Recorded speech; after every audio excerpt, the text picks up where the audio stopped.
रोज़ा रखा हुआ होगा ना, तो फिर हमने इस मनसब का भी लिहाज करना है कि मैं रोज़ेदार हूँ। फिर खाली भूखे प्यासा नहीं रहना। रसूल पाक सल्लल्लाहु ताला अलैहि वसल्लम ने पता है रोज़ेदार की फजीलत क्या बयान फरमाई।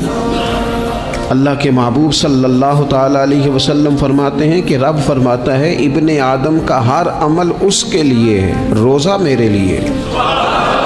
और फरमाया मैं खुद जज़ा दूंगा रोज़े की, मैं खुद जज़ा दूंगा रोज़े की। और हुजूर फरमाते हैं रोज़ा ढाल है, जो शख्स रोज़ादार हो वो बेहूदगी से फुहश गोई से इज्तनाब करे। और अल्लाह के महबूब सल्लल्लाहु ताला अलैहि वसल्लम फरमाते हैं अगर कोई शख्स उसे गाली दे, अगर कोई शख्स उससे झगड़ा करना चाहे तो पता क्या जवाब दे, उसे कहे भाई मैं रोज़ेदार हूँ, मेरे मनसब का तकाजा नहीं कि मैं तेरे साथ